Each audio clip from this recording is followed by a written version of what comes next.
साथियों नमस्कार। तो हम कंटिन्यू करते हैं हमारी टेस्ट सीरीज का सॉल्यूशन। और ध्यान रखें इस बात का कि अगर टेस्ट दिए जा रहे हैं तो उनमें जो भी डाउट्स आपके हैं वो क्लियर होने चाहिए। आप कमेंट के माध्यम से हमें जरूर बताते रहें कि कौन से नंबर का क्वेश्चन आप नहीं कर पाए हैं, ताकि आपको उस पर्टिकुलर क्वेश्चन की डिटेल से एक्सप्लेन कर दिया जाए। जी हाँ, आप टेस्ट सीरीज ज्वाइन कर लेते हैं और टेस्ट सीरीज ज्वाइन करने के बाद जिस तरह से आपको प्रॉब्लम्स आती है उन प्रॉब्लम्स का सॉल्यूशन अपने आप में बहुत महत्व रखता है आपके सिलेक्शन में, तो आपको उनको बिल्कुल डिटेल से जानना चाहिए। इंप्रूवमेंट इसे कहते हैं दोस्तों। तो इसी तरह की जो है डिटेल से स्टडी करने के लिए आप यूकैन एकेडमी की एप्लीकेशन डाउनलोड कर सकते हैं। वहां से ग्रेड 3 के जो लाइव कोर्सेज है वो आप ज्वाइन कर सकते हैं। रिकॉर्डेड भी मिलेगा आपको, एक में ही दोनों है। और जैसे पूरा होगा फिर से दोबारा वही जो है वो क्रम चल पड़ेगा। और इसके अलावा ऑफलाइन टेस्ट सीरीज वर्तमान में शुरू है, लेकिन ऑनलाइन में थोड़ा समय जो है लगेगा। ठीक है, तो आप बिल्कुल हमसे जुड़ सकते हैं और अपने सभी क्वेश्चंस का सॉल्यूशन जो है वो पा सकते हैं। ठीक है, हमने लगभग 50 के लगभग क्वेश्चन कर लिए थे और 51 से लिटरेचर के क्वेश्चन है उनको एक बार के लिए हम छोड़ रहे हैं और आगे चलते हैं हम मेथड्स की स्टडी में। ठीक है, तो हमारा जो चैप्टर है, हमारा जो क्वेश्चन नंबर 56 है, what technique is used in direct method. ये हो गया, ये हो गया था। टीचर का मेन रोल क्या है डायरेक्ट मेथड में, ये बात जो है वो हम कर रहे थे। तो पहला है to teach them vocabulary so that they will become the fluent speaker. ठीक है, तो पहला ये उत्तर हो गया चार ऑप्शन में से। ठीक है, दूसरा है to direct and encourage student to participate in the class correcting mistake immediately. एक ये भी, अब इसमें ध्यान में रखें, तो फ्लुएंटली स्पीकिंग तो होता है, इसमें कोई दो राय नहीं है कि फ्लुएंटली स्पीकिंग के लिए यानी स्पीकिंग जो स्किल है उसको डेवलप किया जाता है, ये तो ठीक है। To teach them vocabulary, vocabulary जो है एक जो है हम आइसोलेटेड नहीं पढ़ाई जाती, उसको कम्युनिकेशन के चलते चलते सीखा जाता है। डे टू डे लाइफ की वोकेबलरी होती है यहाँ पे, यानी जो वोकेबलरीज हमें काम में आनी है। हम पूरे डायरेक्ट मेथड के अंदर वोकेबलरी का रोल ये है कि हमारे जीवन में डेली रूटीन में जो जो व्यवस्थाएं हैं वोकेबलरी की, जो जो वोकेबलरीज का, जैसे मान लीजिए सुबह उठने से लेकर शाम को सोते समय तक आप क्या कार्य करते हैं, उन वो वर्ब्स याद करिए। जो आप आर्टिकल्स यूज करते हैं उनके नाम याद करिए, ऐसे वोकेबलरी सीखी जाती है। तो वोकेबलरी टीच नहीं की जाती, यहाँ ये गलती है। To direct and encourage, encourage का मतलब उनको उत्साहित करना, students to participate in the class correcting mistake immediately. Mistakes का ये रोल है कि जब विद्यार्थी कोई गलती कर देता है तो टीचर जो है स्टूडेंट को इन्वॉल्व करता है टीचिंग में। ठीक है, उस एक्टिविटी में इन्वॉल्व करता है, यानी वो कहते हैं वो है ना, एक एक पॉजिटिव वर्ड है, मैंने आपको कल भी बताया था, जिसका नाम है कि आप जो है डेमोन्स्ट्रेशन किया जाता है, डेमोन्स्ट्रेट किया जाता है विद्यार्थियों को, कुछ हिंट दी जाती है। तो इसमें क्या है ना, क्लास करेक्टिंग में उसको क्या है शामिल किया जाता है, पार्टिसिपेट किया जाता है। ठीक बात लग रही है मुझे। उसके बाद में to give them all information necessary for the start conversational about the specific topic. देखिए, ये टॉपिक वर्ड तो पॉजिटिव है। डायरेक्ट मेथड में सिलेबस जो होता है वो सिचुएशन और टॉपिक दोनों होते हैं, यानी कोई सिचुएशन दे दी उसके ऊपर काम करना, या फिर कोई टॉपिक दे दिया उस पर वाद विवाद प्रतियोगिता चलनी चाहिए। मैं मेरे शब्दों में बता रहा हूं, लेकिन कहीं ना कहीं गलती है। To teach them all information necessary for the to start the conversation, यहां थोड़ी सी दिक्कत है, ये टीचर का रोल नहीं है भाई। ठीक है, कन्वर्सेशन शुरू करवा दिया जाता है। ठीक है, इंफॉर्मेशन सारी पहले नहीं दी जाती, उन्हें जनरली डायरेक्ट किया जाता है। ठीक है, to read the information while the student right, reading और राइटिंग पर ज्यादा फोकस है नहीं। ख्याल रखें एक बात का, किसी भी अगर टीचिंग मेथड्स को आप जो है किसी भी टीचिंग मेथड को पढ़ रहे हो तो एल एस आर और डब्ल्यू का बड़ा रोल है। आर डब्ल्यू जो है ये सिर्फ जो है जीटी मेथड में ही होगा, बाकी में सभी में आरडब्ल्यू तो होगा लेकिन उन पर फोकस नहीं होगा, वो नीड बेस्ड होंगे। तो यहां पर ये चीज है, उसका उत्तर नंबर जो है वो 2 सही रहने वाला है। ठीक है, उसके बाद में आप देखें यहां से होगा। ठीक है, 58 और 59 नंबर क्वेश्चन देखिए। Which of the following options belong to direct method, language is a vehicle for realisation interpersonal relation. दूसरा है ग्रामर वाज टॉट डिडक्टिवली, गलत बात है। The students hears and utters, विद्यार्थी सुनते हैं और उसको कॉपी करते हैं। ठीक है, ये सीएलटी और एएलएम के लिए, सॉरी एसओएस और एएलएम के लिए बहुत अच्छा है ये। ठीक है, उसके बाद में है द स्टूडेंट हियर्स एंड, ये तो है ही नहीं। ठीक है, और ये 2 नंबर भी नहीं है, 2 तो कट गए। और उसके बाद में है, ठीक है, करेक्ट प्रोनाउंसिएशन इज एम्फेसाइज, ये ठीक लग रहा है। तो एक में और डी में दिक्कत है, पहले ए और डी में दिक्कत है, तो हम जान लेते हैं कि क्या हो सकता है इसका तो language is vehicle for realisation of interpersonal relation, ठीक है, इसका मतलब है क्लासरूम लैंग्वेज, ठीक है।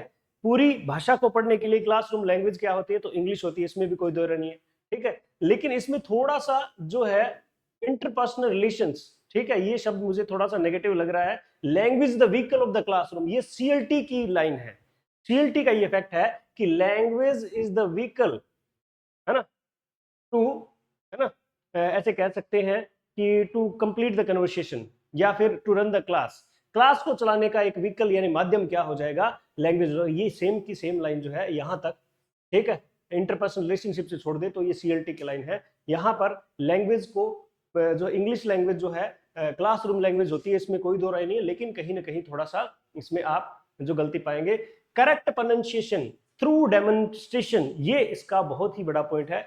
ध्यान रखें, अगर एक से ज्यादा ऑप्शन सही दिख रहे हैं तो ज्यादा सही वाला जो है आप ऑप्शन सेलेक्ट करेंगे, ज्यादा सही वाला ये है। उसके बाद में which is not, which is not a characteristic of the GT method, focus on vocabulary and grammar rules, ठीक है, यूज ऑफ नेटिव लैंग्वेज, ठीक है, एम्फसाइज ऑन। अब देखना एक बात सुनिए, use of native language to in translation, native language का भी ट्रांसलेशन कर रहे हैं और स्पोकन इंग्लिश में फ्लुएंसी भी ला रहे हैं, तो दो तो कॉन्ट्रास्टेड हो गए ना, तो इन्हीं में उत्तर बनना है। Learning through literary text, text मतलब टेक्स्ट बुक का प्रयोग होगा। यहां देखेंगे वोकेबलरी और ग्रामर पढ़ाया जाता है, वोकेबलरी की लिस्ट होती है बाइलिंगुअल और ग्रामर के रूल्स प्रोवाइड किए जाते हैं डिडक्टिवली। उसके बाद आप देखें यूज ऑफ नेटिव लैंग्वेज, ये भी ठीक बात है। उसके बाद एम्फेसाइज ऑन स्पोकन, दो ऑप्शन ऐसे, ये स्पोकन और ये ट्रांसलेशन, ये बड़े शब्द हैं आपके 5 मेथड में, ये बड़े शब्द हैं, ठीक है। तो जहां ट्रांसलेशन आता है only GT will be the answer, no translation आता है तो जीटी उत्तर नहीं होगा, याद रखना थोड़ा सा। तो फ्लुएंसी ये इसका पॉइंट नहीं है, इसका उत्तर रहेगा सी।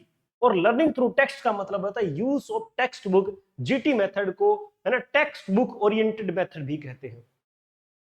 जीटी जीटी मेथड, आगे लिखा GT method places a focus on, किस पर है, मेमोराइजेशन ऑफ कन्वर्सेशनल डायलॉग। ध्यान रखें, जीटी मेथड की अगर बात करोगे और वहां पर आपको कन्वर्सेशन, इंटरेक्शन, कम्युनिकेशन वर्ड मिले तो बिल्कुल मना कर देना, ये उत्तर नहीं होगा भाई। उसके बाद memorisation of vocabulary and grammar and translation the text, बिल्कुल सही बात है, मेमोराइजेशन भी होता है, वोकेबलरी लर्निंग भी होती है और ग्रामर के रूल को ट्रांसलेट भी किया जाता है, बिल्कुल सही बात है। Memorisation of vocabulary and grammar and learning communication, बिल्कुल फूड उत्तर बन गया यहां आते आते, यहां तक ठीक था, कम्युनिकेशन होता ही नहीं है, बिल्कुल उत्तर नहीं बनेगा, नन ऑफ द अबव होगा नहीं, बी उत्तर रहेगा इसका। विच of the technique is use in GT method, ठीक है, कौन कौन सी होती है, ठीक है। तो सेल्फ करेक्शन जो दे रखा है एकदम से देखा, ठीक है, वो नहीं होगा, ठीक है, सेल्फ करेक्शन नहीं होगा। रीडिंग कंप्रीहेंशन क्वेश्चंस, ठीक है, होगा। कॉग्नेट्स एंड डिक्शन, डिक्शन शब्दावली, सेल्फ करेक्शन बिल्कुल नहीं। रीडिंग अलाउड, रीडिंग डेवलप होती है, ट्रांसलेशन होता है, सेल्फ करेक्शन नहीं होता। सेल्फ करेक्शन होता है डायरेक्ट मेथड में, याद रखेंगे। Antonym, synonym, fill in the blank and conversation, conversation सभी में होता है, जीटी में नहीं होता, ठीक है। उसके बाद में composition, memorisation, word in the sentence, composition writing aspect होता है, मेमोराइजेशन होती है use of word in a sentence, use, it's use शब्द में दिक्कत है, यूज का मतलब है स्पीक, है ना, यूज कब करोगे। जीटी मेथड के अंदर अगर ये बात देखें तो जो है गलत लग रही है, लेकिन अगर सीएलटी में जाए, ठीक है, वहां एक वर्ड आता है कम्युनिकेटिव कॉम्पिटेंस, जिसका मतलब होता है टू यूज द लैंग्वेज, तो यूज द लैंग्वेज का मतलब स्पीकिंग एबिलिटी, तो यहां पर ये शब्द गलत है, उत्तर रहेगा A. What is the role of the teacher in GT method, क्या होगा, अथॉरिटी होगा भाई, बिल्कुल अथॉरिटी होने वाला है, रिपीट हो रहा है शायद ये, है ना, अथॉरिटी इन द क्लासरूम, ये वाला रिपीट हो रहा है। द मेथड, अब इसमें कौन सा आएगा, रिएक्शन और वेरियस, रिएक्शन क्या होगा भाई, डायरेक्ट मेथड होगा, बिल्कुल, मैंने कल जर्नी बताई थी, तो डायरेक्ट मेथड हो जाएगा इसका उत्तर। In which method approach the process of learning is essentially for forming association, speech associated with appropriate object, action and concepts, कौन सा हो सकता है, ठीक है। तो स्पीच है तो जीटी को तो पहले ही ललकार दो आप, audiolingual, communicative approach, direct method and structural, सभी में क्या हो जाएगा, ठीक है, सभी में क्या हो जाएगा, कम्युनिकेशन तो होता है भाई। थोड़ा सा इसको ऐसे देखते हैं, इन विच मेथड और approach the process of learning is essential of forming association, associate करना है अपने को, जो सिचुएशन है टॉपिक है उससे, speech associated with appropriate object,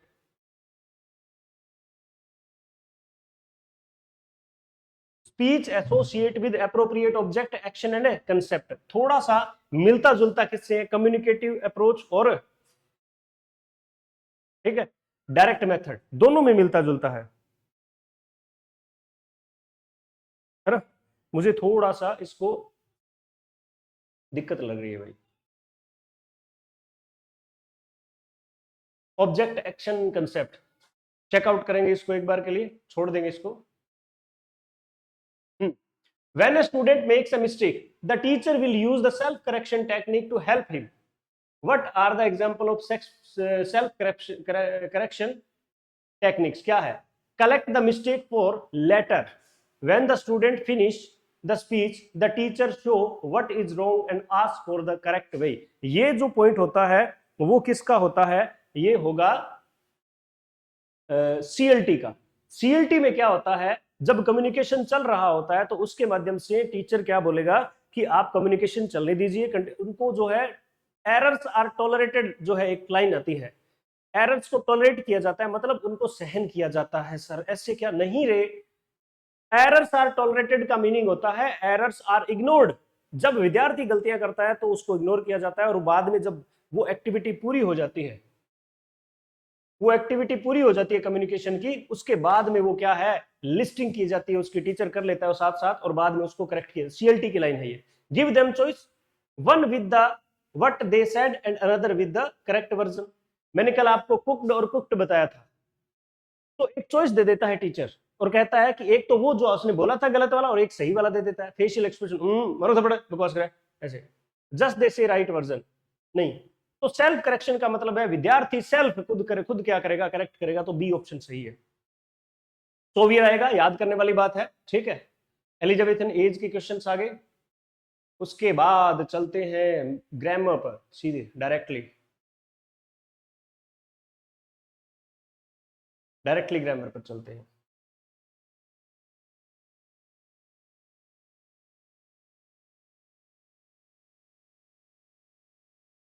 ठीक है, तो लगभग 100 हो गए, 50 आज कर दिए, 50 नेक्स्ट में करेंगे। आज के मेथड के क्वेश्चंस देख लेंगे, ठीक है।